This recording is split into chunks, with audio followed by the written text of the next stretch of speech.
اور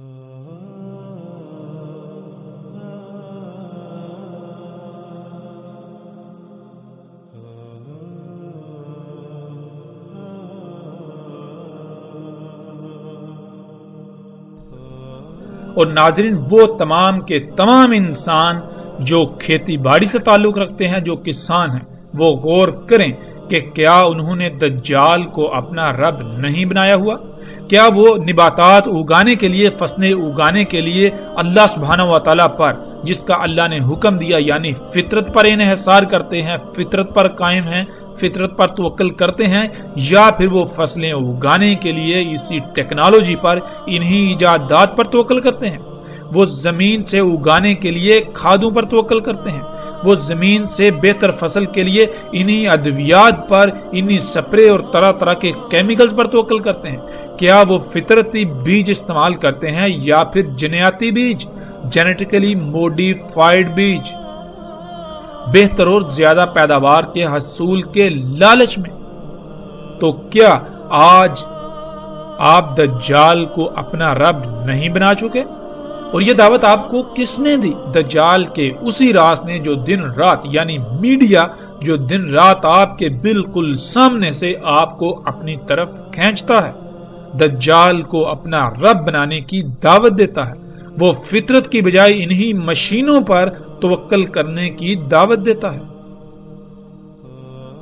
انہی ایجادات پر، انہی اشیاء پر توکل کرنے کی دعوت دیتا ہے جن کو انسان نے اپنے ہی ہاتھوں سے اللہ سبحانہ و تعالیٰ کے مقابلے پر خلق کیا۔ ناظرین، روایات کے مطابق رسول اللہ صلی اللہ علیہ وآلہ وسلم نے یثرب میں کھڑے ہو کر کئی بار مشرق کی طرف اشارہ کر کے کہا کہ دجال ادھر سے نکلے گا۔ ناظرین، محمد رسول اللہ صلی اللہ علیہ وآلہ وسلم کے وقت مکہ ہو یا مدینہ، دونوں کا مشرق از حجاز اور موجودہ سعودی عرب کا وہ علاقہ بنتا ہے جسے نجد کہا جاتا تھا، اور آج بھی اسے نجد کہا جاتا ہے۔ لیکن حیران کن اور چونکا دینے والی بات یہ ہے کہ عمرا یعنی حکمرانوں کے پالتو علماء جو ان کی خواہش پر حلال اور حرام کا تعین کرتے ہیں، انہوں نے اپنے تراجم و تفاسیر میں یثرب، جسے مدینہ کہا جاتا ہے، مدینے کے نام سے مشہور ہے، اس کا مشرق اور نجد عراق کو قرار دیا۔ لیکن جب ہم دنیا کا نقشہ اٹھا کر دیکھیں تو انسان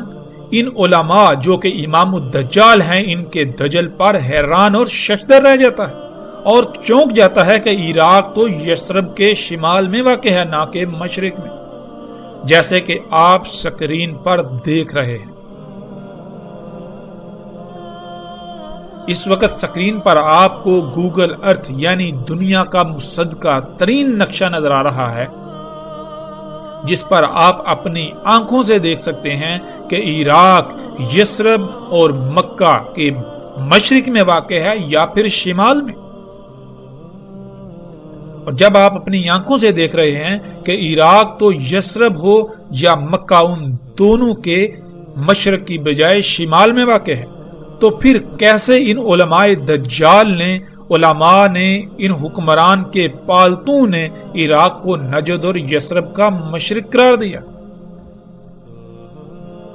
اور اس سے بھی بڑھ کر حیرانی والی بات تو یہ ہے کہ آج تک کوئی ایک بھی انسان ایسا نظر نہیں آیا کہ جس نے تحقیق کی ہو اور اس دنیا کے نقشے کو سامنے رکھ کر اس دجل کو چاک کیا ہو۔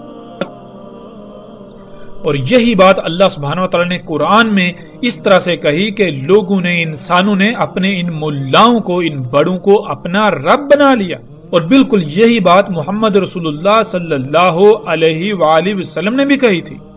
اور جب صحابہ رضوان اللہ علیہم نے یہ سوال کیا کہ یا رسول اللہ صلی اللہ علیہ وآلہ وسلم، ایسا کیسے ہو سکتا ہے کہ کوئی اپنے ان ملاؤں کو اپنا رب بنا لے؟ تو رسول اللہ صلی اللہ علیہ وآلہ وسلم نے اس طبقے کے بارے میں کہا تھا کہ یہ طبقہ جس کو حلال کہے لوگ اسے حلال مان لیتے ہیں، اور جسے یہ حرام کہیں آنکھیں بند کر کے اسے یہ حرام مان لیتے ہیں۔ اور رب بنانا کیا ہوتا ہے؟ اور آج دنیا میں انسانوں کی اکثریت نے اپنے ان ملاؤں کو اپنا رب بنایا ہوا ہے۔ ہر لحاظ سے دینی معاملات میں، علم کے معاملات میں انہی پر انحصار اور انہی پر توکل کرتے ہیں۔ جس کو یہ حلال کہیں اس کو حلال جانتے ہیں، جس کو یہ حرام کہیں اس کو حرام جانتے ہیں۔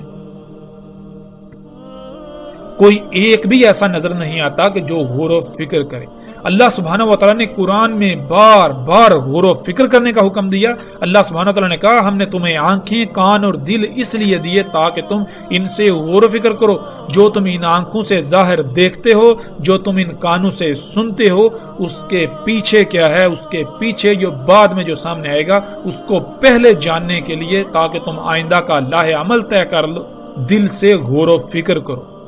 اور جو لوگ غور و فکر نہیں کرتے، آنکھوں کا، کانوں کا اور دل کا اس مقصد کے لیے استعمال نہیں کرتے، جن کی آنکھیں محض صرف دیکھنے کے لیے، کان صرف سننے کے لیے اور دل صرف خون کو پمپ کرنے کے لیے ہیں، گویا کہ وہ چوپائے ہیں۔ ان کو اللہ سبحانہ وتعالی نے قرآن کے ایک مقام پر چوپائے قرار دیا، دوسرے پر اندھے قرار دیا، تیسرے پر اموات قرار دیا اور چوتھے پر قبروں میں قرار دیا۔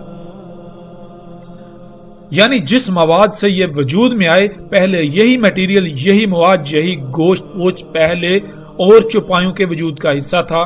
وہی مواد، وہی میٹیریل، وہی گوشت اب اس چارپائی کی صورت میں موجود ہے۔ ان میں اور اس میں کوئی فرق نہیں، اور اگر کوئی شے فرق کرتی ہے تو وہ یہی کہ غور و فکر کیا جائے۔ ناظرین، کچھ بھی ہو، جانور بھی دیکھ لیتے ہیں، جانور بھی سن لیتے ہیں، لیکن تب جب شے سامنے ہو۔ سامنے آنے سے پہلے جانور نہیں دیکھ سکتے، جانور نہیں سن سکتے، وہ سامنے آنے کے ہی محتاج ہیں۔ اور اگر انسان بھی تب ہی کسی شے کو دیکھے، تب ہی کسی شے کو سنے جب وہ سامنے آئے، تو ان میں اور انسانوں میں کیا فرق رہ جاتا ہے؟ انسان کو تو زمین پر لایا گیا تھا اس امتحان کے لیے کہ اس نے کہا تھا کہ میں زمین کا نظام چلا سکتا ہوں، میں دنیا کا نظام چلا سکتا ہوں۔ اللہ نے کہا تھا کہ نہیں، تو نہیں چلا سکتا، اگر تو نظام چلا سکتا ہے تو یہ لے، بطور امتحان چلا کر دکھا۔ اور اس زمین کا نظام چلانے کے لیے کیا فائدہ مند ہے، کیا نقصان دہ ہے، اس کو جاننے کے لیے غور و فکر کرنا ہی باقی مخلوقات سے امتیاز کرتا ہے۔ اور جب کوئی غور و فکر کرے گا ہی نہیں تو اس میں اور ان چوپایوں میں یا ان میں جو اموات ہیں کوئی فرق رہ جاتا ہے؟ ہرگز نہیں۔ لیکن سب سے حیران کن اور چونکا دینے والی لرزہ خیز بات یہ ہے کہ یہی ملا جن کو لوگ اپنے سروں پر بٹھائے ہوئے ہیں، یہ کہتے ہیں کہ تحقیق سے کام نہ لو، عقل سے نہیں بلکہ نقل سے کام لیا جائے۔ یعنی جو ہمارے آباء و اجداد نے ہمارے لیے لکھ کر چھوڑ دیا، صرف اور صرف اسی پر اکتفا کرو، اس سے آگے تم اپنی عقل نہیں دوڑا سکتے، تم غور و فکر نہیں کر سکتے۔ اگر تم غور و فکر کرو گے تو گمراہ ہو جاؤ گے، نئی نئی راہیں ایجاد کر بیٹھو گے۔ تو نعوذ باللہ، کیا اللہ سبحانہ و تعالیٰ نے جو قرآن میں یہ تمام کی تمام آیات بیان کی، ان کو نکال کر باہر پھینک دیا جائے؟ بنی اسرائیل کو اللہ سبحانہ و تعالیٰ نے کہا کہ ان کو سور اور بندر بنا دیا گیا، تو کیا وہ جسمانی ساخت ان کی تبدیل کر کے ان کو سور اور بندر بنایا گیا، یا پھر اللہ سبحانہ و تعالیٰ نے قرآن میں بالکل واضح کیا کہ ان پر اللہ سبحانہ و تعالیٰ نے کہا تھا کہ ہم نے تم پر حلال کیا طیبات کو، مگر انہوں نے طیبات کو چھوڑ کر خبائث کو اختیار کیا، جس سے ان کے اندر وہی خصوصیات پیدا ہوگی جو سور اور بندر میں ہوتی ہیں۔ سور کی گردن نہیں مڑتی، اور گردن کا پیچھے نہ مڑنا، اس کا مطلب یہ ہوتا ہے کہ پیچھے مڑ کر نہ دیکھ پانا، اور پیچھے مڑ کر نہ دیکھ پانا تدبر نہ ہونے کی علامت کہلاتا ہے کہ آپ نے جو پیچھے کیا آپ اس میں غور و فکر کریں اور آگے بڑھیں، تاکہ پیچھے آپ نے جو کیا اس میں جب آپ غور و فکر کریں گے، اگر اس میں کوئی کمی، کوئی کجی، کوئی کوتاہی تھی تو آئندہ آپ اس کو نہیں دہرائیں گے، آئندہ آپ اس سے سیکھتے ہوئے اس سے بچنے کی کوشش کریں گے۔ اسے کہتے ہیں تدبر، جو کہ سور میں نہیں ہوتا۔ اس کے علاوہ سور خبائث کا منبع ہوتا ہے۔ اور بندر جو کہ عقل کی بجائے نقل سے ہی کام لیتا ہے، جو بندر کے سامنے کیا جائے گا بندر وہی کرے گا۔ تو بالکل یہی خصوصیات بنی اسرائیل کے اندر آ گئی تھی، نہ تو ان میں تدبر تھا اور نہ ہی ان میں تحقیق اور غور و فکر کا مادہ موجود تھا۔ وہ جیتے جاگتے انسان تو تھے، لیکن ان کی حیثیت و اہمیت سور و بندر سے بڑھ کر نہیں تھی، اور بالکل آج یہی منظر موجودہ انسانوں میں جب غور و فکر کیا جائے تو نظر آتا ہے۔ ناظرین، ہم پلٹتے ہیں واپس اپنے موضوع کی جانب۔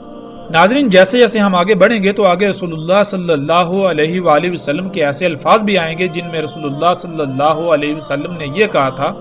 روایات کے مطابق رسول اللہ صلی اللہ علیہ وآلہ وسلم نے یثرب میں کھڑے ہو کر کئی بار مشرق کی طرف اشارہ کر کے کہا کہ دجال ادھر سے نکلے گا. مکہ ہو یا مدینہ دونوں کا مشرق ارض حجاز اور موجودہ سعودی عرب کا وہ علاقہ بنتا ہے جسے نجد کہا جاتا تھا اور آج بھی نجد کہا جاتا ہے.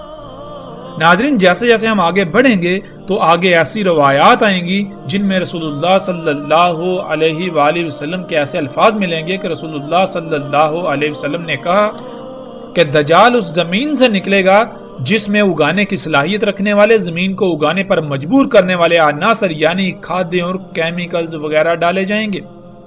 اس زمین سے جو نکلے گا یعنی جو نباتات نکلیں گی وہ دجال ہوگا. جو فصل ایسی زمین اگائے گی وہ فصل دجال ہوگی. یعنی کھاد اور کیمیکل سے اگائی جانے والی فصلوں کا ظاہری پہلو تو بہت زبردست اور دل لبا دینے والا ہوگا، لیکن اس کا دوسرا باطنی پہلو بیماریوں، خامیوں، نقائص سے بھرپور ہوگا. اور یہی تو دجال ہے. یعنی انسان ان فصلوں کو جو کہ بہت زیادہ تعداد میں بہت دل لبا دینے والی ہوں گی انہیں اپنے لیے مسیحا، اپنے لیے فائدہ مند سمجھیں گے، مگر حقیقت یہ ہوگی کہ ان فصلوں کو کھانے والے انسانوں میں طرح طرح کی بیماریاں اور طرح طرح کی مصیبتوں کا انہیں سامنا کرنا پڑے گا. انسان کے جسم میں اللہ سبحانہ وتعالیٰ کا قائم کردہ توازن بگڑ جائے گا. ظاہر ہے جب اللہ سبحانہ وتعالیٰ نے اس جسم کو خلق کیا تو اللہ سبحانہ وتعالیٰ ہی کو علم ہے کہ اس جسم میں تمام کے تمام مخلوقات کی ضروریات کیا ہیں، ان کی ضروریات کا معیار اور مقدار کیا ہے. تو جب تک ہم اللہ سبحانہ وتعالیٰ پر ہی توکل کریں گے تو تب تک ہمارے جسم کا توازن برقرار رہے گا. اور جب ہم اس پر توکل کریں گے جسے یہ علم ہی نہیں کہ اس جسم کو کیسے خلق کیا گیا، جس جسم کی پیچیدگیوں کے بارے میں علم ہی نہیں رکھتا، تو لا محالہ ہم اس جسم میں قائم توازن کو بگاڑ دیں گے جسے ہم بیماریوں کا نام دیتے ہیں. تو ناظرین آج حیران کن طور پر یثرب جسے مدینہ کہا جاتا ہے یا مکہ ان دونوں کا مشرق جس کی طرف محمد رسول اللہ صلی اللہ علیہ وآلہ وسلم نے اشارہ کر کے کہا تھا کہ ادھر سے دجال نکلے گا، تو ان دونوں کا مشرق اس وقت اور موجودہ نجد کا خطہ بنتا ہے جسے آپ سکرین پر دیکھ رہے ہیں.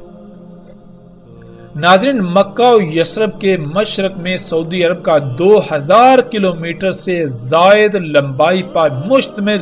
لاکھوں مربع کلومیٹر صحرا سرسبز و شاداب باغات میں تبدیل ہو چکا ہے. آپ کو گول دائروں میں ہزاروں کھیت نظر آئیں گے اور ہر کھیت کا قطر اوسطاً 1 کلومیٹر ہے. یہ سب اسی ٹیکنالوجی سے ممکن ہوا اور اسی کو رسول اللہ صلی اللہ علیہ وآلہ وسلم نے دجال کہا. اور جیسے ہی ہم آگے بڑھیں گے تو ہمیں رسول اللہ صلی اللہ علیہ وآلہ وسلم کے یہ الفاظ بھی ملیں گے کہ دجال عرب کے جو صحرا ہیں انہیں سرسبز و شاداب باغات میں بدل دے گا. اور یہ سب کچھ آج آپ اپنی آنکھوں سے ہوتا ہوا دیکھ رہے ہیں. سعودی عرب میں یہ لاکھوں مربع کلومیٹر پر مشتمل رقبہ جس سے جو فصلیں حاصل کی جا رہی ہیں وہ سب کا سب دجال ہے. وہ تمام کی تمام فصلیں دجال ہیں. یعنی وہ ظاہراً تو بہت خوشنما ہیں لیکن ان فصلوں کو کھانے والے جاندار ہوں یا انسان یا وہ حشرات ہوں وہ سب کے سب طرح طرح کی بیماریوں کا شکار ہو رہے ہیں. ان مخلوقات کا ایک ظاہری پہلو تو خوشنما ہے لیکن ان کا جو باطنی پہلو ہے وہ ہر لحاظ سے عیب زدہ ہے. اور ناظرین وہ طبقہ جس طبقے کو رسول اللہ صلی اللہ علیہ وآلہ وسلم نے آسمانوں کے نیچے بدترین مخلوق قرار دیا، یہی علماء دجال جن کے دجل کی اصل حقیقت آپ تصاویر میں دیکھ رہے ہیں. آج تک شمال کو مشرق بنا کر پیش کیا جاتا رہا. رسول اللہ صلی اللہ علیہ وآلہ وسلم نے مکہ و یثرب کے مشرق والی زمین سے دجال کے نکلنے کا بتایا تو انہی علماء دجال نے حکمرانوں کے پالتوں نے اس کو عراق بنا دیا کہ مشرق میں عراق واقع ہے، حالانکہ مشرق میں سعودی عرب کا نجد ہے نہ کہ عراق. عراق تو سعودی عرب کے شمال میں واقع ہے، اور سکرین پر نظر آنے والی تصاویر میں آپ یہ سب اپنی آنکھوں سے دیکھ رہے ہیں۔ ناظرین، جس روایت پر ہم بات کر رہے تھے واپس پلٹتے ہیں اسی کی طرف، اس کے اگلے حصے کی طرف۔ اس کے اگلے حصے میں رسول اللہ صلی اللہ علیہ وآلہ وسلم نے کہا، اور زمین کو امر کرے گا پس وہ اگائے گی، پس ان پر طاقتور سپرے کرے گا، وہ فصلیں اور جانور وغیرہ جلدی بڑے ہو جائیں گے۔ نہیں تھا ان کے لیے کیا گیا اتنا جلدی بڑا ہونا، اور ضرورت سے زیادہ ان کے تھن دودھ سے بھر جائیں گے اور محدود وقت میں شکم بار ہو جائیں گے۔ ناظرین، رسول اللہ صلی اللہ علیہ وآلہ وسلم کے الفاظ کے عین مطابق آج ٹیکنالوجی زمین کو حکم دیتی ہے تو زمین اگاتی ہے، اور ان فصلوں پر طرح طرح کے کیمیکلز کی سپرے کی جاتی ہے، جس سے وہ فصلیں اپنے وقت سے بہت پہلے جلدی بڑی ہو جاتی ہیں، اور ان فصلوں اور ایسی خوراکوں اور ایسے اجزاء کو کھانے والے جانوروں کے تھن حد سے زیادہ دودھ سے بھر جاتے ہیں، اور انہی فصلوں کو کھا کر جانور موٹے تازے ہو جاتے ہیں۔ یہ سب کچھ آج ہم اپنی آنکھوں سے ہوتا ہوا دیکھ رہے ہیں۔ نہ صرف ہوتا ہوا دیکھ رہے ہیں بلکہ ہم خود بھی اسی ٹیکنالوجی کو اپنا رب بنائے ہوئے یہی سب کچھ کر رہے ہیں۔ ناظرین، غور و فکر کریں کہ کیا آج آپ بھی یہ سب کچھ نہیں کر رہے؟ اگر آپ یہ سب کچھ کر رہے ہیں تو پھر آپ دجال کو اپنا رب بنائے ہوئے ہیں، آپ دجال کے فتنے کا شکار ہیں۔ ناظرین، کھادوں سے، ان کیمیکل سے، ان سپرے سے جو فصلیں اگتی ہیں وہ دیکھنے میں بہت بھلی لگتی ہیں، لیکن یہ صرف ظاہراً اچھی ہیں، مگر ان کا باطن لا تعداد بیماریوں سے بھرا پڑا ہے۔ یہی تو دجل ہے کہ ہر کوئی انہیں دیکھ کر اپناتا ہے، حاصل کرتا ہے، دیکھنے میں یہ سب بہت اچھا لگتا ہے، لیکن جب یہی انسان اور جانور کھاتے ہیں تو وہ مفلوج ہو جاتے ہیں، ان کو طرح طرح کی بیماریاں لاحق ہو جاتی ہیں،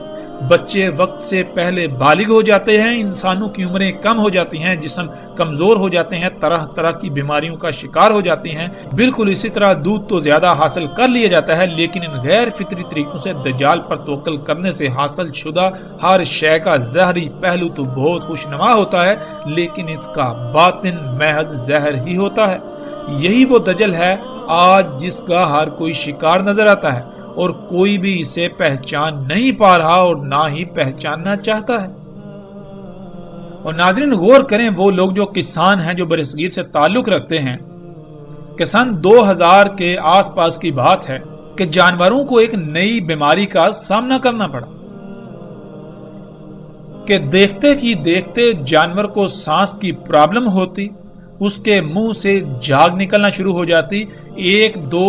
زیادہ سے زیادہ 3 اور 4 دن کے اندر اندر جانور کی موت ہو جاتی، وہ کھانا پینا چھوڑ دیتا، اس کو سانس بھی بہت مشکل سے آتی، سانس لینے میں انتہائی مشکل کا سامنا کرنا پڑتا، یہاں تک کہ جب وہ سانس لیتا تو اس کے گلے سے غرارے کی آواز آتی، جیسے کہ اس کے گلے سے سانس انتہائی مشکل سے گزر پا رہی ہے۔ اور اس بیماری سے برصغیر میں لاکھوں نہیں کروڑوں کی تعداد میں جانوروں کی ہلاکت ہوئی، دیکھتے ہی دیکھتے۔ اس بیماری کو گل گوٹو کا نام دیا گیا، لیکن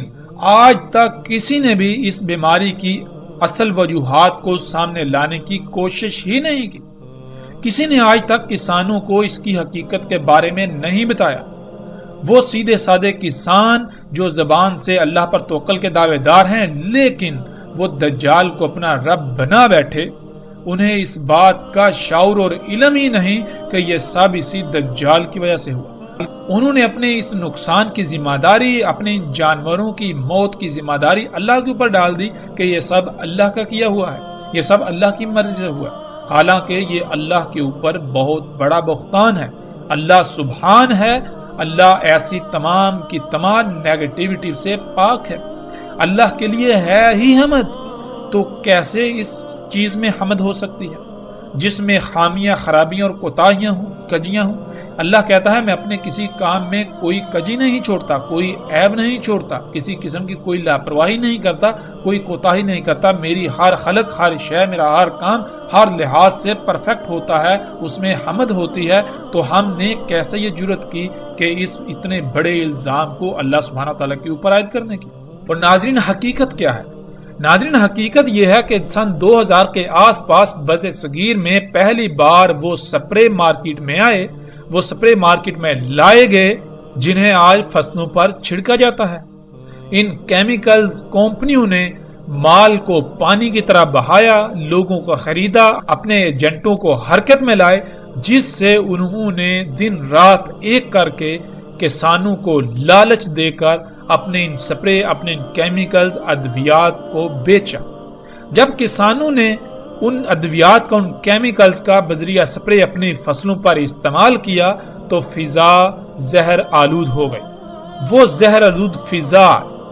سب سے زیادہ جانوروں پر اثر انداز ہوئی۔ دیکھتے ہی دیکھتے لاکھوں نہیں کروڑوں کی تعداد میں جانوروں کی اموات ہونا شروع ہوئی۔ کسی کو علم ہی نہیں ہوتا تھا کہ ہمارے گاؤں میں، ہمارے علاقے میں کسی نے پہلی بار یہ سپرے کی ہے جس سے فضا زہر آلود ہو گئی۔ اس فضا میں سانس لینے کی وجہ سے ہمارے جانوروں کی یہ حالت ہے۔ سب اس بات سے غافل، اس پہلو سے غافل، انہی ادویات، انہی کیمیکلز کے حصول میں لگے رہے اور انہیں اپنی فصلوں پر بذریعہ سپرے چھڑکتے رہے، جس سے پھر شروع کے کئی سال کچھ وقت تو جانوروں کو اموات کا سامنا کرنا پڑا، لیکن بعد میں جو جانور اسی فضا میں پلے بڑھے وہ اس کے عادی ہو گئے۔ روایت کے اگلے حصے میں رسول اللہ صلی اللہ علیہ وآلہ وسلم نے یہ کہا، پھر آئے گا ایک قوم کے پاس، یعنی لوگوں کے پاس، پس انہیں دعوت دے گا، پس وہ پھیر دیں گے اس پر اس کے قول کو، پس وہ لوٹ جائے گا، پس وہ بنجر ہو جائے گی، کچھ بھی نہیں آئے گا ان کے اموال میں سے ان کے ہاتھوں میں، یعنی وہ دجال کے حکم کے بغیر اگائیں گے تو کچھ بھی نہیں اگے گا، جیسے کہ زمین بنجر ہوتی، یوں ان کے اموال سے کوئی شے ان کے ہاتھ میں نہیں رہے گی۔ جب زمین دجال کے حکم یعنی کھادوں وغیرہ اور مصنوعی بیجوں کے بغیر کچھ اگائے گی نہیں تو پھر ظاہر ہے ان کے اموال بھی ختم ہو جائیں گے، نہ ہونے کے برابر ہو جائیں گے، انہیں دنیاوی لحاظ سے خسارے کا سامنا کرنا پڑے گا۔ جانور دودھ وغیرہ نہ ہونے کے برابر دیں گے، بلکہ ان کے جانور زندہ ہی بمشکل رہیں گے۔ ناظرین، آپ آج یہ سب اپنی آنکھوں سے دیکھ رہے ہیں کہ دجال دعوت دیتا ہے، یعنی میڈیا پر کمرشلز آتی ہیں، ایڈورٹائزمنٹس آتی ہیں، جن میں طرح طرح کے مصنوعی بیجوں کی طرف دعوت دی جاتی ہے اور زیادہ اور دل لبا دینے والی پیداوار حاصل کرنے کے لیے کھادوں کے استعمال کی طرف دعوت دی جاتی ہے، یعنی یہ کہ ٹیکنالوجی کو اپنا رب بنانے کی دعوت دی جاتی ہے۔ اپنی ضروریات کو پورا کرنے کے لیے، اپنی ضروریات کو وجود میں لانے کے لیے انہی مشینوں، انہی اشیاء، اسی ٹیکنالوجی پر توکل کر دیں، اسی پر انحصار کرنے کی دعوت دی جاتی ہے۔ اور جو لوگ اس دعوت پر ایمان لاتے ہیں، اس دعوت کو یعنی میڈیا کی ان باتوں کو تسلیم کرتے ہوئے عمل کرتے ہیں، ٹیکنالوجی کو اپنا رب بناتے ہیں، تو ان کے کھیت حد سے زیادہ پیداوار دیتے ہیں، ان کے جانور حد سے زیادہ دودھ دیتے ہیں، ان کے جانوروں کی کوکھیں محدود وقت میں بڑھ جاتی ہیں، وہ خوشحال نظر آتے ہیں۔ لیکن جو لوگ جان جاتے ہیں کہ یہ سب دجل ہے، بے شک دیکھنے میں یہ سب اچھا ہے، لیکن یہ صرف اور صرف فساد ہے، اس طرح حاصل کر کے جو کچھ بھی استعمال کیا جائے گا اس کا انتہائی درجے کا نقصان ہے۔ ہر شے ابدار ہوگی، بیماریاں بڑھیں گی، بچے معذور اور مفلوج پیدا ہوں گے، اسی طرح ہر شے میں نقائص و خرابیاں پیدا ہو جائیں گی۔ تو وہ لوگ ٹیکنالوجی کو رب بنانے کے بجائے فطرت پر انحصار کرتے ہوئے جب قدرتی بیج استعمال کرتے ہیں اور کھادوں کے بغیر، اس ٹیکنالوجی کے بغیر اگاتے ہیں، بارشوں پر انحصار کرتے ہیں، تو نتیجہ یہ نکلتا ہے کہ گویا ان کی زمین بنجر ہے، کچھ بھی نہیں اگتا، اور پھر ایسے حالات میں دنیا جہنم سے کم نہیں رہ جاتی۔ ایسے حالات میں پھر ثابت قدم رہنا انتہائی مشکل ہو جاتا ہے، اور اسی کا رسول اللہ صلی اللہ علیہ وآلہ وسلم نے حکم دیا تھا کہ اے اللہ کے غلاموں، یعنی اے وہ لوگوں جو اس وقت اس دوران اللہ کی غلامی کر رہے ہوگے، ڈٹے رہنا، اللہ کی غلامی پر ثابت رہنا۔ یہ حقیقتاً ایسا فتنہ ہے کہ اس سے عظیم فتنہ کوئی اور ہو ہی نہیں سکتا۔ آج ہم اپنی آنکھوں سے دیکھ رہے ہیں کہ اکثریت نے دجال یعنی ٹیکنالوجی کو اپنا رب بنایا ہوا ہے۔ پھر اسی روایت کے اگلے حصے میں رسول اللہ صلی اللہ علیہ وآلہ وسلم نے کہا، اور امر کرے گا اس سے یعنی زمین کو اپنے ان آلات کے ذریعے جن آلات سے زمین کو پھاڑا جاتا ہے، زمین میں سوراخ نکالے جاتے ہیں، زمین کو کھودا جاتا ہے، ایسے آلات سے زمین کو پھاڑے گا، اس میں سوراخ کرے گا زمین کی گہرائیوں سے کچھ نکالنے کے لیے، ان آلات کے ساتھ زمین کو پھاڑے گا، اسے کھوکھلا کرے گا، کمزور کرے گا، پس کہا جائے گا اس کو یعنی زمین کو نکال اپنے خزانے، پس اس سے یعنی ان آلات کی مدد سے ان آلات کے پیچھے زمین اپنے خزانے ایسے نکال دے گی جیسے کھجور کی شاخیں۔ ناظرین، اسی ٹیکنالوجی کی مدد سے آج زمین کو پھاڑا جاتا ہے، یعنی زمین کو یہ امر کیا جاتا ہے کہ تو اپنے خزانے باہر نکال، اپنی وہ قیمتی ترین اشیاء جو تو نے اپنے اندر چھپا کر رکھی ہوئی ہیں ان کو باہر نکال۔ انہی مشینوں سے آج زمین کو پھاڑا جاتا ہے، اسے کھوکھلا کیا جاتا ہے۔ زمین کے خزانے اسی ٹیکنالوجی کے پیچھے بالکل اسی طرح نکلتے ہیں جیسے کہ کھجور کی شاخیں ہوں۔ ناظرین، سب سے پہلے کھجور کی شاخوں کو دیکھیں اور اس کے بعد رسول اللہ صلی اللہ علیہ وآلہ وسلم کے الفاظ کو ذہن میں رکھتے ہوئے تصاویر کو دیکھیں تو آپ چونک جائیں گے کہ کیسے رسول اللہ صلی اللہ علیہ وآلہ وسلم نے ہر لحاظ سے اور ہر پہلو سے انتہائی باریک بینی سے دجال کے بارے میں آگاہ کر دیا، لیکن کوئی بھی نہیں جو سمجھنے کی کوشش کر رہا ہو۔ آپ سکرین پر نظر آنے والی یہ تصاویر دیکھ رہے ہیں کہ بالکل کھجور کی شاخوں کی طرح زمین کو پھاڑا جاتا ہے اور اس کے خزانے یعنی اس کی قیمتی ترین شے جسے آج خام تیل کہا جاتا ہے اس کو باہر نکالا جاتا ہے، اور اس سے پھر پوری دنیا کو انسانوں نے اپنے لیے جنت یعنی آسائشوں، سہولتوں اور آسانیوں سے بری ہوئی جگہ بنا دیا۔ لیکن یہ جنت حقیقت میں نہ صرف دنیا میں بھی جہنم ہے بلکہ آخرت میں بھی اس کا انجام جہنم ہے۔ دنیا میں کوئی بھی اس کو جہنم کہنے کو تیار ہی نہیں، اس کے باوجود کہ پوری دنیا کو ہر طرح کے سخت ترین حالات اور ہلاکتوں کا سامنا ہے، وہ سب اسی کی وجہ سے۔ زمین کے خزانے جنہیں کالا سونا یعنی بلیک گولڈ بھی کہا جاتا ہے، جن کے لیے آج پوری دنیا میں جنگ و جدل ہو رہا ہے اور شہروں کے شہر کھنڈرات میں بدل رہے ہیں، اور ان قریب انہی خزانوں کے حصول کی خاطر دنیا کو القاریہ یعنی آخری عالمی ایٹمی جنگ کا سامنا کرنا پڑے گا، جس سے ہونے والی تباہی کا اندازہ اس طرح لگایا جا سکتا ہے کہ اس میں پہاڑ بھی ریزہ ریزہ ہو جائیں گے، یعنی ایسے ہتھیاروں کا، ایسے بموں کا استعمال کیا جائے گا جو پہاڑوں کو روئی کی طرح اڑائیں گے۔ یہی خام تیل وہ دجال ہے جس سے دنیا میں جنت اور جہنم دونوں موجود ہیں۔ جو ٹیکنالوجی کو رب بنائیں گے تو دنیا ان کے لیے جنت، اور جو اسے رب نہیں بنائیں گے تو دنیا ان کے لیے جہنم بن جائے گی۔ اور کیا یہ سب آج اپنی آنکھوں سے ہوتا ہوا نہیں دیکھ رہے؟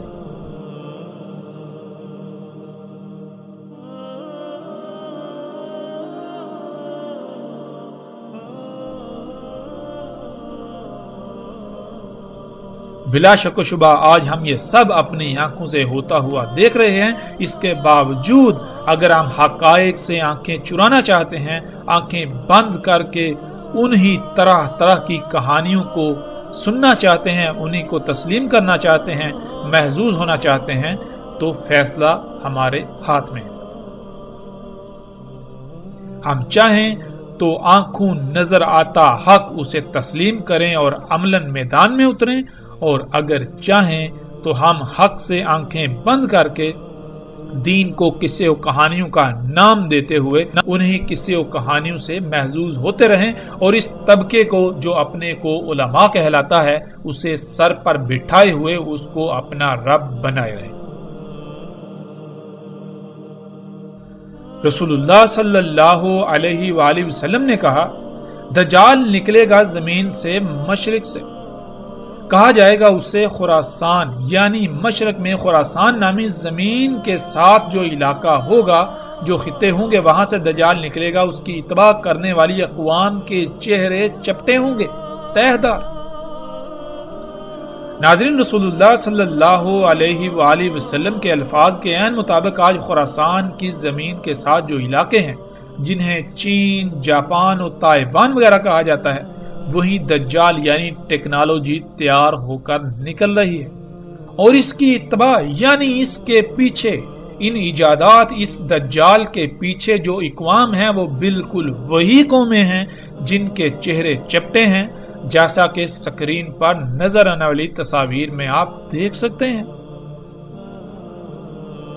اور آج ٹیکنالوجی کا ایک بڑا حصہ یہیں سے تیار ہو کر پوری دنیا میں پھیلتا ہے۔ یہ دجال یہیں اسی خطے میں تیار ہوتا ہے اور پھر یہیں سے پوری دنیا میں جاتا ہے۔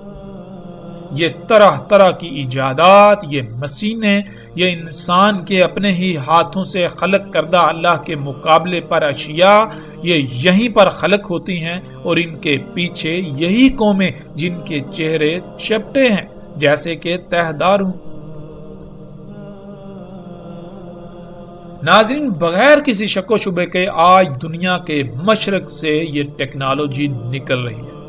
اور وہ قومیں اس دجل کی تباہ میں اسے خلق کر رہی ہیں، جس کی نشاندہی محمد رسول اللہ صلی اللہ علیہ وآلہ وسلم نے آج سے 14 صدیاں پہلے ہی کر دی تھی۔ دنیا کے مشرق میں چین، تائیوان، جاپان وغیرہ ہیں، اور انہی ممالک سے ٹیکنالوجی وجود میں آ کر پوری دنیا میں پھیلتی ہے، خواہ وہ گاڑیاں ہوں، الیکٹرانکس کا سامان ہو، یا آج کے دور میں جنہیں ہم مصنوعات کا نام دیتے ہیں۔ سب کا سب آج انہی ممالک بالخصوص چین میں خلق کیا جا رہا ہے، اور ان لوگوں کے چہرے بھی بالکل رسول اللہ صلی اللہ علیہ وآلہ وسلم کے بتائے ہوئے الفاظ کے عین مطابق چپٹے ہیں، اور اسی طرح ان کی ناکیں بھی چپٹی ہیں۔ پوری دنیا میں جو فصلیں اگائی جا رہی ہیں ان کے بیج بھی یہیں پر تیار کیے جا رہے ہیں، یہیں پر خلق کیے جا رہے ہیں، بیجوں میں یہیں پر مداخلت کی جا رہی ہے۔ یہی چپٹے چہروں والی قومیں اس سب کے پیچھے ہیں، اس سب کو کر رہی ہے۔ رسول اللہ صلی اللہ علیہ وآلہ وسلم نے کہا کہ اس میں کچھ شک نہیں، وہ یعنی دجال شام اور عراق کے درمیان خالی جگہ سے، یعنی جہاں آبادی وغیرہ کچھ بھی نہیں، خالی میدانی یا صحرائی علاقے ہیں، وہاں سے نکلے گا۔ ناظرین، پیچھے بھی سرحد سے گزر چکا اور آگے بھی آئے گا کہ زمین کا خون یعنی زمین سے نکلنے والا خام تیل دجال ہے۔ اسی سے دنیا جنت اور جہنم بنی ہوئی ہے، اور خام تیل بالکل انہی مقامات سے نکل رہا ہے جہاں سے رسول اللہ صلی اللہ علیہ وآلہ وسلم نے کہا، یعنی شام اور عراق کے درمیان خالی جگہوں سے، جو کہ صحرائی علاقے ہیں، میدانی علاقے ہیں، اور سکرین پر نظر آنے والی تصاویر میں آپ دیکھ سکتے ہیں۔ رسول اللہ صلی اللہ علیہ وآلہ وسلم نے کہا، اس میں کچھ شک نہیں، وہ یعنی دجال شام کے سمندر میں ہے یا یمن کے سمندر میں، نہیں بلکہ مشرق کی سمت سے، نہیں وہ مشرق کی طرف سے، نہیں وہ مشرق کی طرف سے،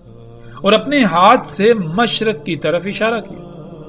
ناظرین، آج اگر ہم بحر شام کو دیکھیں تو وہاں ٹیکنالوجی سے لیس گدھے بحر شام میں کھڑے ہیں، اور بحر یمن میں بھی، جہاں سے دجال یعنی یہ ٹیکنالوجی مومنوں پر حملہ آور ہے۔ اور جیسا کہ پیچھے گزر چکا، دجال یعنی ٹیکنالوجی مشرق سے ہی نکل رہی ہے، روایت کا ایک ایک لفظ اس بات پر پورا اترتا ہے۔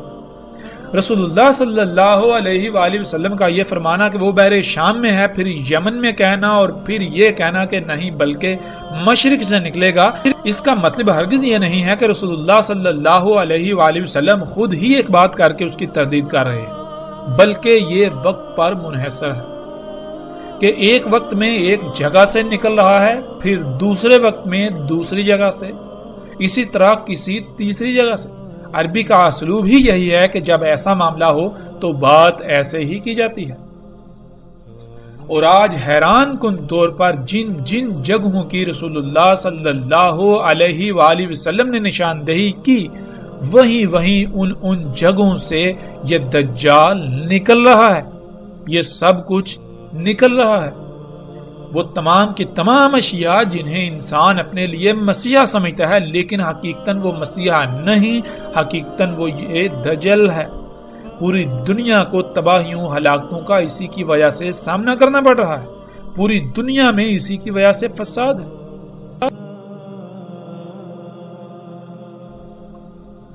رسول اللہ صلی اللہ علیہ وآلہ وسلم نے کہا بلکہ وہ عراق کے سمندر میں ہے، نکلنے کے وقت نکلے گا، اس خطے سے، اس علاقے سے کہا جائے گا اس کو اصبہان۔ رسول اللہ صلی اللہ علیہ وآلہ وسلم نے کہا دجال نکلے گا عراق سے۔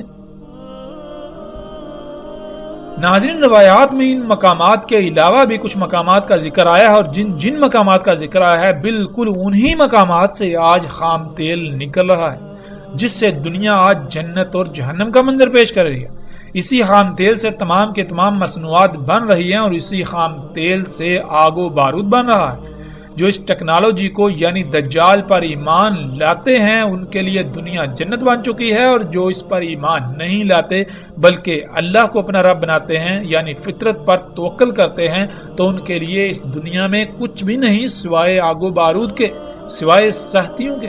سوائے طرح طرح کی آزمائشوں کے۔ یہی دجال ہے اور یہی اس کی جنت و جہنم، یہی اس کی جنت و آگ۔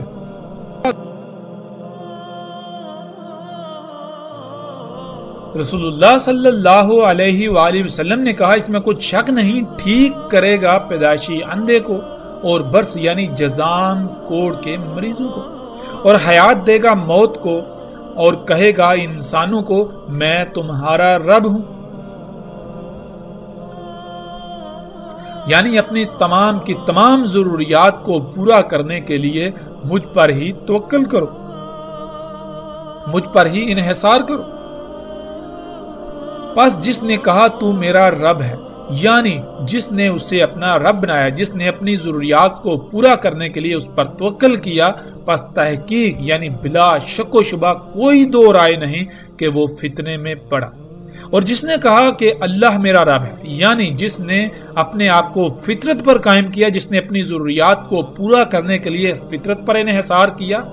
یہاں تک کہ اس کی اسی پر موت ہوئی، پس تحقیق یعنی بلا شک و شبہ یہ بات طے شدہ ہے کہ وہ بچا لیا گیا دجال کے فتنے سے، اور نہ ہی اس کے بعد اس پر کوئی فتنہ ہوگا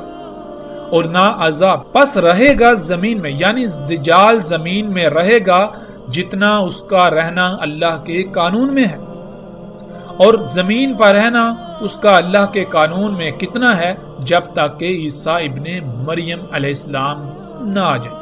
پھر آئیں گے عیسیٰ ابن مریم علیہ السلام مغرب سے پہلے، یعنی امت محمد کے یوم کے بالکل آخر میں، سات کے بالکل قریب۔ تصدیق کریں گے محمد علیہ السلام کی ایک ایک بات کی انہی کی کہی ہوئی باتوں سے، یعنی محمد علیہ السلام نے اپنی موجودگی کے وقت جس سے بھی متنبع کیا، جو ہدایات و رہنمائی کی، جسے دجال کہا، جسے فتنہ کہا، لوگ ان سب باتوں کو بھول چکے ہوں گے اور الٹا ان ہدایات کے خلاف کر رہے ہوں گے۔ جس کو محمد علیہ السلام نے دجال کہا تھا، الٹا لوگ اسے مسیحا تسلیم کر چکے ہوں گے، اور انہیں اس بات کا شعور تک بھی نہیں ہوگا۔ دجال کو وہ اپنا رب بنا چکے ہوں گے، ہر وہ عمل کر رہے ہوں گے، ایسے ایسے اعمال انجام دے رہے ہوں گے جس سے محمد علیہ السلام نے روکا تھا۔ تو ایسی صورت میں واحد ایک ہی ایسی شخصیت ہوگی جو محمد علیہ السلام کی ایک ایک بات کی انہی کے کہے ہوئے الفاظ سے تصدیق کرے گی کہ جسے تم اپنے لیے مسیحا سمجھتے ہو اسے محمد علیہ السلام نے دجال کہا تھا۔ جن اعمال کو تم اصلاح والے اعمال سمجھ رہے ہو اس سب کو تو خود محمد رسول اللہ صلی اللہ علیہ وآلہ وسلم نے فساد کہا تھا، یعنی محمد علیہ السلام کی ایک ایک بات کی تصدیق کریں گے کہ کیا محمد علیہ السلام جنہوں نے اپنی بعثت سے لے کر ساتھ کے قائم ہونے تک چھوٹے سے چھوٹے واقعے یا فتنے کا ذکر کرنا نہیں چھوڑا، تو کیا محمد علیہ السلام آج ہونے والے اتنے بڑے بڑے غیر معمولی امور کے بارے میں آگاہ کرنا، ان کے بارے میں ذکر کرنا بھول گئے تھے یا انہوں نے بتایا ہی نہیں تھا؟ یہ غیر معمولی مشینیں، انسان کا انہی مشینوں کے ذریعے بادلوں کا برسانا، انہی مشینوں کے ذریعے پہاڑوں کو کاٹ کاٹ کر رستے بنانا، کئی کئی کلومیٹر لمبی غیر معمولی سرنگیں نکالنا، سینکڑوں کی تعداد میں انسانوں کا ایک ہی مشین پر سوار ہو کر فضا میں انتہائی تیز رفتاری سے سفر کرنا، ہر کام کا غیر معمولی حد تک تیز رفتاری کے ساتھ انجام پانا، انہی مشینوں کے ذریعے غیر معمولی درکار قوت کے حامل امور کو ایسے انجام دینا کہ جیسے خود بخود ہو رہے ہوں، نہروں اور دریاؤں کا مسخر ہو جانا، جب جی چاہے اور جتنا چاہے ان میں پانی چھوڑنا اور جب جی چاہے روک لینا، زمین سے اپنی مرضی کے مطابق غیر معمولی طور پر کم وقت میں اور کئی گنا زیادہ فصلیں اگانا، ہر طرح کی فصلیں جو سال میں کسی مخصوص خطے اور مخصوص موسم و آب و ہوا میں ایک ہی بار اگتی تھی، انہیں پورے سال میں کہیں بھی اور کسی بھی موسم میں اگانا، یہاں تک کہ ایسے ایسے غیر معمولی امور انجام پا رہے ہیں، اور وہ سب کچھ آج ہو رہا ہے کہ اگر کوئی چند صدیاں پہلے کا شخص اس دنیا میں واپس آئے تو اسے یہ یقین ہی نہیں ہوگا کہ وہ اسی دنیا میں واپس آیا ہے جہاں وہ پہلے تھا، کہ یہ وہ دنیا نہیں ہو سکتی، یہ وہ دنیا ہو ہی نہیں سکتی، یہ وہ رب ہو ہی نہیں سکتا جو میرا رب تھا اور ہے، کیونکہ میرا رب تو سبحان ہے، وہ الرحمن ہے، وہ اپنی سنت، اپنا طریقہ، اپنے قوانین تبدیل نہیں کرتا، تو یہ کیسے ہو سکتا ہے کہ 1000 سال پہلے کے انسانوں کے لیے اس کے تمام قوانین اور ہوں اور آج وہ تمام کے تمام قوانین بدل دے؟ آج کے انسانوں کے لیے اس کا اگانے کا قانون تبدیل، بارشیں برسانے کا قانون تبدیل، وہ رب جو اپنی کائنات میں زمین و آسمان میں ایک رائی برابر بھی خرابی نہیں چاہتا، وہی ایسے امور انجام دینا شروع کر دے کہ جس سے پوری دنیا فساد زدہ ہو کر تباہیوں کے دہانے پر کھڑی ہو جائے۔ وہ رب جس کے لیے ہے ہی حمد، وہ ایسے امور انجام دے کر ہر کام میں خرابیاں ہی خرابیاں کر دے، احمد کا شائبہ تک نہ ہو، حمد کا شائبہ تک نہ ہو، یہ کیسے ہو سکتا ہے؟ یہ کیسے ہو سکتا ہے؟ میرا رب تو اس سب سے سبحان ہے، پاک ہے، وہ تو ایسا نہیں ہے، وہ تو الرحمن ہے، وہ انسانوں کے لیے اپنے قوانین نہیں بدلتا اور نہ وہ بدلنے والا ہے۔ ناظرین، تو سوچنے والی بات یہ ہے کہ اگر آج ان غیر معمولی امور کے بارے میں بات کی جائے تو بات کرتے کرتے بندہ تھک جائے، لیکن ان پر بات مکمل نہ ہو۔ اس غیر معمولی حد تک اور کثرت سے آج ایسے امور انجام پاتے ہوئے دیکھے جا رہے ہیں اور ہر کوئی انہی کا حصہ بنا ہوا ہے، تو یہ کیسے ممکن ہے کہ محمد علیہ السلام نے ان کا ذکر ہی نہ کیا ہو؟